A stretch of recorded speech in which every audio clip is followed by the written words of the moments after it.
అమలు చేస్తున్న ఇందిరమ్మ ఇళ్ల పథకానికి సంబంధించిన మరో కీలక నిర్ణయం తీసుకుంది.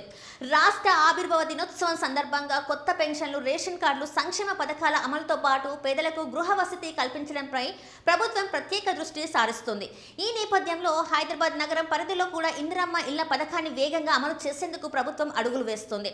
ఈ విషయంపై మంత్రి పొంగులేటి శ్రీనివాసరెడ్డి కీలక ప్రకటన చేశారు. పట్టణ ప్రాంతాల్లో నివసిస్తున్న పేద కుటుంబాలకు జీవనోపాధి దెబ్బతినకుండా వారు ప్రస్తుతం నివసిస్తున్న ప్రాంతాలకే సమీపంలో అత్యాధునిక సదుపాయాలతో ఇళ్లను నిర్మించి అందిస్తామని స్పష్టం చేశారు. పేదలను నగరానికి దూరంగా తరలించే ఆలోచన తమ ప్రభుత్వానికి లేదని ఆయన పేర్కొన్నారు. హైదరాబాద్లో తొలి విడతగా 1,00,000 ఇందిరమ్మ ఇళ్లు నిర్మాణానికి త్వరలోనే శంకుస్థాపన జరగనుందని తెలిపారు. ఈ కార్యక్రమాన్ని రేవంత్ రెడ్డి చేతుల మీదుగా ప్రారంభించనున్నట్లు వెల్లడించారు. తొలి విడతలో మంజూరైన 1,00,000 ఇళ్ల నిర్మాణాన్ని ఏడాదిలోపే పూర్తి చేయడమే ప్రభుత్వ లక్ష్యమని తెలిపారు. అనంతరం 2వ విడతలో మరో 1,00,000 ఇళ్ల నిర్మాణాన్ని కూడా చేపట్టనున్నట్టు ప్రకటించారు.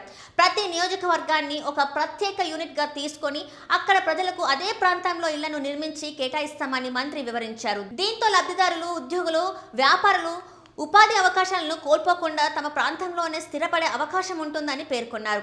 ఈ నిర్ణయాన్ని నగరంలోని వేలాది పేద కుటుంబాలకు పెద్ద ఊరటనివ్వనుంది. ఇందిరమ్మ ఇళ్ల పథకం కేవలం గృహ నిర్మాణం కార్యక్రమం మాత్రమే కాకుండా పేదల జీవన ప్రమాణాలను మెరుగుపరిచే సామాజిక సంక్షేమ కార్యక్రమాన్ని ప్రభుత్వం భావిస్తుంది. అందుకే క్షేత్రస్థాయిలో ప్రజల నుంచి వచ్చిన సూచనలు, అభ్యర్థనలను పరిగణలోకి తీసుకుంటూ పథకం అమల్లో అవసరమైన మార్పులు కూడా చేపడుతోంది.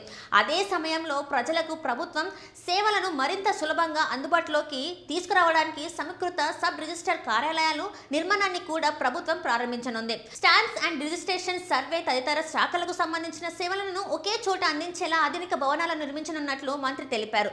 ప్రభుత్వ సంస్కరణలో భాగంగా 3 కార్పొరేషన్ల పరిధిలోని 30 సబ్ రిజిస్టర్ కార్యాలయాలను కార్పొరేట్ స్థాయి సదుపాయాలతో అభివృద్ధి చేయనున్నట్టు వెల్లడించారు. పేదవారి గుమ్మం వద్దకే ప్రభుత్వ సంక్షేమ పథకాలు చేరేలా కృషి చేస్తున్నామని ప్రభుత్వం చెబుతోంది.